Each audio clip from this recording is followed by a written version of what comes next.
काही योजनांची नावं पण बदलली, ती पुन्हा त्यांच्या नेत्यांच्या नावानुसार केली. काही रेल्वे स्टेशनची नावं बदलली, काही शहरांची बदलली. तसंच मला असं वाटतं की आता जुमलाचं नामकरण गॅरंटी झालेलं आहे.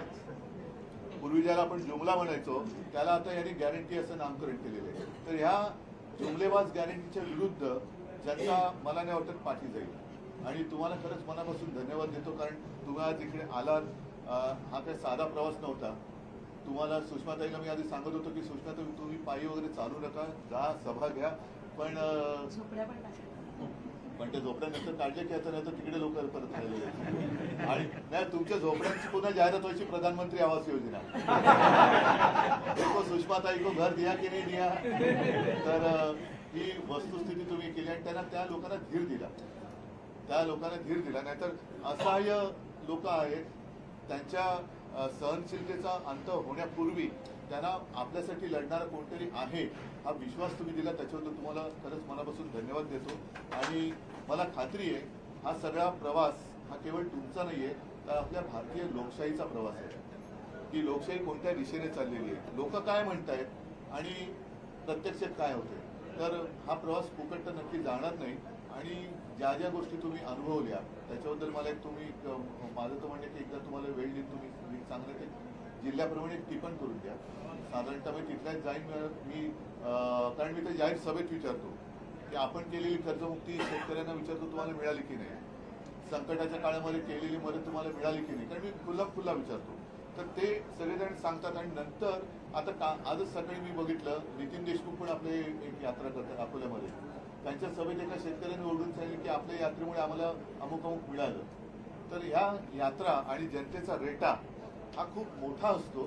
त्याच्यासमोर किती मोठा हुकुमशहा असला तर तो टिकाव धरू शकत नाही. आणि तो यावेळेला टिकण्याने मला खात्री आहे. तुम्हाला परत एकदा सगळ्यांना मनापासून धन्यवाद देतो. आणि आता हा एक पायी प्रवास केला, आता हा असा प्रवास आपल्या महाराष्ट्राचा दिल्लीच्या दिशेने आपल्याला करायचा आहे. त्याचा धन्यवाद. जय हिंद, जय महाराष्ट्र. तिला आता जरा शांत, जरा 2-4 दिवस जरा आराम करायचं. हा सर, जय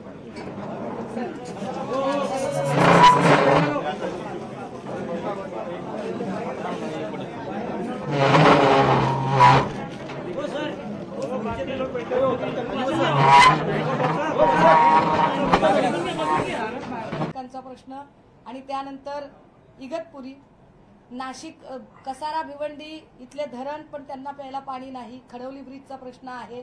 असे अनेक एक प्रश्न समजून घेत जेव्हा मी कल्याणपर्यंत येतो तेव्हा कल्याणचे वकील असं सांगतात, ठाण्याचे वकील सांगतात, महाराष्ट्रातला सगळ्यात जास्त जो क्राईम रेट आहे तो सध्या भारतातला सगळ्यात मोठा क्राईम रेट महाराष्ट्रात आहे आणि महाराष्ट्रातला सगळ्यात मोठा क्राईम रेट कल्याणमध्ये आहे. दर वर्षाला 3 ते 3.5 हजार बेल पिटिशन आणि त्याही 307, 323, 324च्या. थोडक्यात काय एकूण परसेप्शन हे आहे या सगळ्यांमध्ये फिरल्यानंतर लोक महागाई, बेरोजगारी, कंत्राट भरती, पेन्शनर यावर बोलतात, पण सगळ्यात महत्वाची गोष्ट लोक एक परसेप्शन लोकांचं असं आहे की आमचा न्याय व्यवस्थेवरचा विश्वास उडालेला आहे आणि आम्हाला पोलीस यंत्रणेबद्दल अजिबात आत्मीयता वाटत नाही की ते आमचा न्याय करतील. 35 दिवसामध्ये ही सगळी मंडळी माझ्यासोबत होती.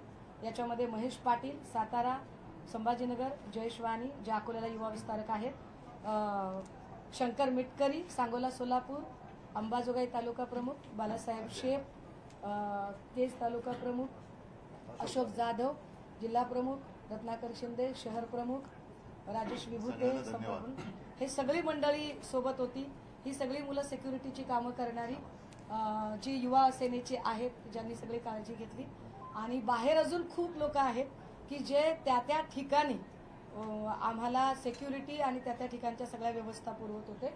आणि या सगळ्यांमध्ये ज्यांनी मोठ्या सभा घेतल्या त्यातल्या ज्या निवडक ज्या 4 सभा, त्यातली एक सभा रिसोडची गोपाळ बशिरे आहे तिथे, लोणार गोपाळ बशिरेंची सभा फार चांगली झाली तिकडची. दुसरी अजून एक सभा महत्वाची झाली ती हिंगोलीची, विनायक भिसे आहेत. तिसरी सभा जी रुपेश दादा म्हात्रेंकडची भिवंडीची, फार चांगली सभा झाली सर. सभा सगळीकडे चांगल्या होत्या आणि ठाणे आणि कल्याण राज्यभर फिरतो त्याच्यात सगळीकडे सभा जोरातच होत आहेत आणि रिस्पॉन्सही चांगला आहे. सो आपल्या सगळ्यांच्या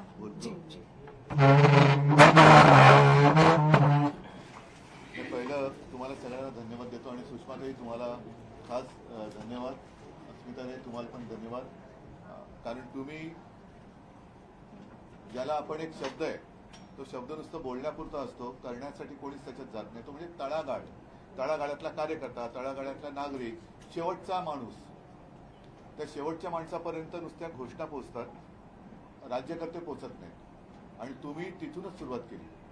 जेव्हा एखाद्या गोष्टीच्या पायालाच धक्का लागतो तेव्हा ते शिखर असतं ते कोसळतं. यांचं शिखर जे आहे ते सगळं खोट्यावरती आधारित आहे.